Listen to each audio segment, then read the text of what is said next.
Seperti biasa, saya selalu menikmati pencerahan dari Bro Ulil ya. Tadi tentang topik yang saya kira penting, terutama menghadapi Pilkada DKI. Bahwa seberapa penting agama formal seseorang untuk kita pilih dia sebagai pemimpin. Apalagi jika pemimpin ini agama formalnya berbeda dengan majority. Nah, saya hanya menambah dengan data-data empirik ya, berikut juga survei kalau untuk kasus Ahok ya. Tadi saya sempat baca data terakhir dari Pew Research Center tahun 2015.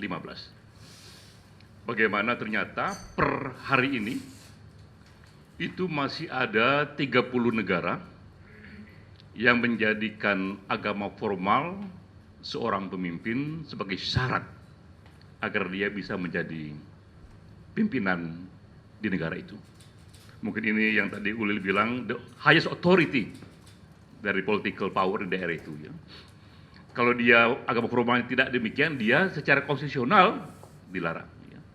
Contohnya adalah untuk Lebanon itu syaratnya dia harus Kristen. Ya. Kalau tidak bisa Kristen, nggak bisa dia menjadi calon presiden. Di Thailand syaratnya dia harus Buddha. Kalau tidak Buddha, sejak awal sudah tak bisa dia menjadi pimpinan negara, Perdana Menteri, sampai hari ini.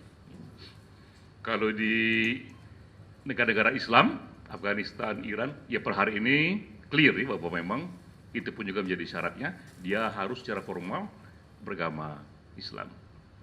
Nah, di Indonesia, tak ada merujuk pada agama tertentu, tapi merujuknya pada agama-agama yang diakui oleh negara ya, yang disebut Pancasila itu, bahwa dia minimal bertuhan yang Maha Esa.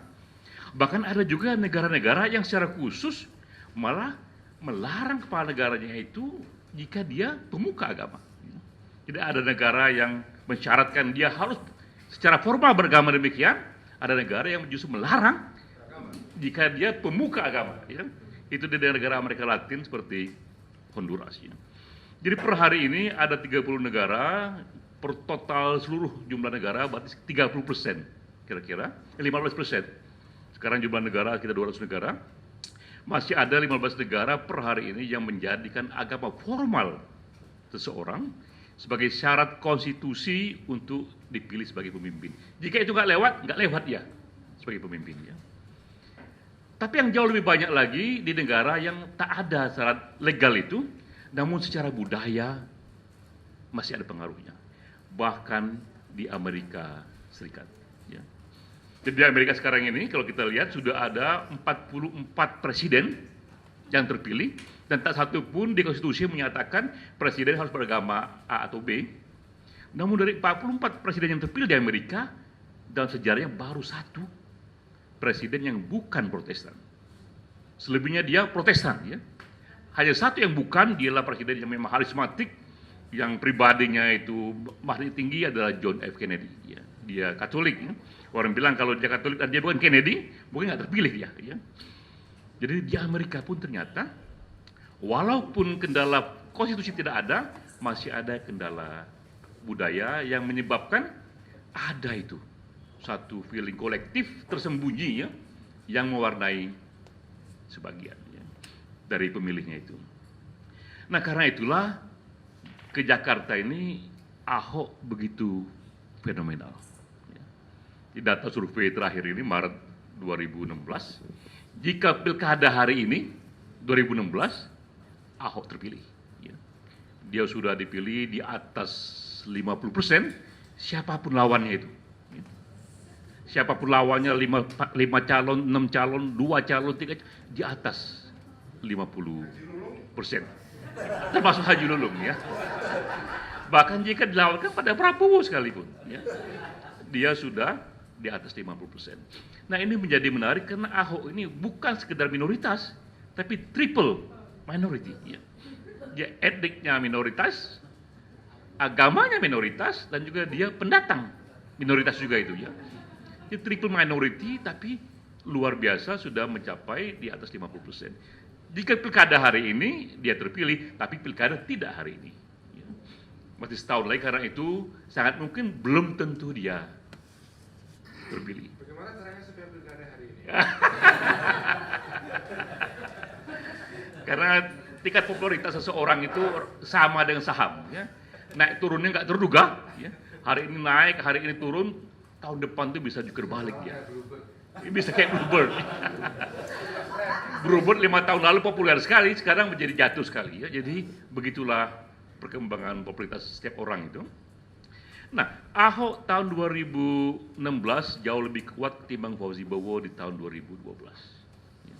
Karena orang tidak hanya memilih dia di atas 50%, tapi puas pada kinerjanya di atas 70%. Fauzi Bowo 2012 yang puas hanya sedikit di atas 50%. Namun belum tentu Ahok terpilih. Nah, itu poinnya itu ya. Dan ketika kita explore, karena saya konsultan politik, jadi kita mengeksplor jauh lebih detail. Kita mengeksplor dengan data yang lebih jauh, 70% menyatakan bahwa Ahok masih bisa dikalahkan. 70% pemilih, jadi masih ada feeling menyatakan belum tentu Ahok terpilih. Nah, ini reasonnya itu ya. Ada 3 reason. Reason pertama, justru juga masih ada isu agama. Ya. Di atas 40% ternyata populasi Jakarta ini, walaupun secara legal itu tak ada masalah, tapi secara budaya masih ada sekitar di atas 40%, saya lupa angkanya, yang tak bersedia dipimpin non-muslim. Ya.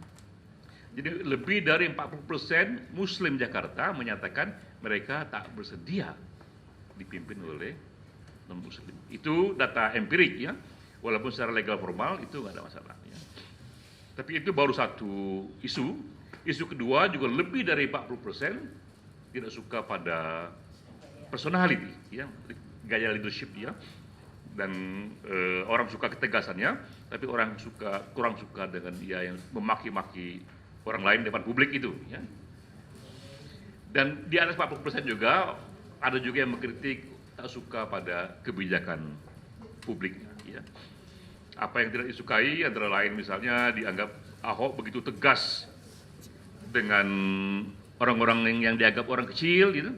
Kalau penggusuran itu nggak ada yang bisa menghalangi dia itu, tapi dia dianggap lunak kepada reklamasi pantai ya.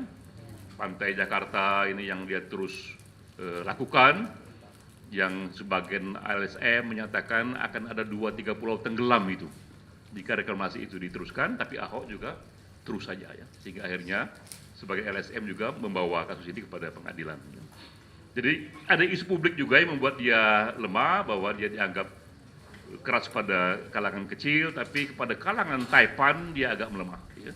Jadi ada 3 isu itu. Nah karena itulah kenapa Pilkada Jakarta menarik, karena sesuai dengan tadi yang dikatakan Ulil, jika nanti Ahok terpilih, berarti ini ada sebuah revolusi dalam masyarakat Indonesia, bahwa sudah ada bukti bahwa majoriti Muslim secara sukarela memilih pemimpin yang non-Muslim jika kinerjanya bagus seperti Ahok, dan agama menjadi non-isu. Ya. Dan itu sebuah revolusi. Ya. Karena apa yang terjadi di Jakarta pada waktu akan terjadi juga di daerah lain. Ya. Jadi kalau Ahok terpilih, pastilah itu karena isu agama sudah menjadi non-faktor. Tapi jika Ahok tidak terpilih, belum tentu juga agama penyebabnya ya. Karena tadi dia menjalin dengan isu personality dan isu pada public policy ya. Jadi itu tadi yang saya coba tangkapi dari Bro Ulil, bahwa tidak saja di era sejak Nabi 1400 tahun yang lalu masalah agama formal tokoh itu menjadi isu, per hari ini pun masih menjadi isu ya. Minimal kalau secara legal formal di 30 negara, tapi kalau secara budaya bahkan di Amerika pun menjadi isu.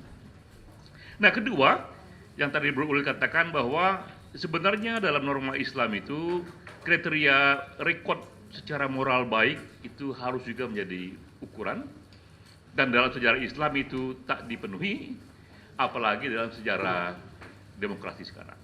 Jadi mekanisme demokrasi yang kita punya sekarang ini ada kelemahan yang mau tidak mau, itulah yang menjadi hukum besinya, bahwa mereka yang populer walaupun moralnya tak kompeten, walaupun ada problem secara moral, lebih mungkin terpilih daripada mereka yang bermoral, mereka yang kompeten tapi tidak populer.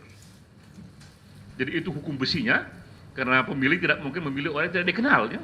Walaupun dia tokoh yang kompeten bermoral, kalau dia tidak dikenal akan dipilih oleh pemilih, ya. Dan pemilih lebih memilih artis kemudian, ya, yang mungkin tidak kompeten, ada juga yang kompeten, ya. Jadi hukum demokrasi yang membuat yang populer lebih terpilih dibanding yang kompeten juga menyebabkan begitu banyak kemungkinan pemimpin yang secara moral rekodnya buruk secara moral bisa terpilih, ya. Karena itu per tahun 2013 Mendagri Gamawan Fauzi menyatakan sudah ada 291 kepala daerah menjadi tersangka korupsi, ya. Sudah begitu banyaknya itu, ya. Jadi sekali lagi sejarah pemimpin yang buruk itu tak hanya di masa silam, tapi juga dimungkinkan oleh mekanisme demokrasi yang tak bisa juga kita hindari. Begitulah kejadiannya bahwa yang populer yang terpilih. Jadi kira-kira itu tambahan dari saya. Wassalamualaikum warahmatullahi wabarakatuh.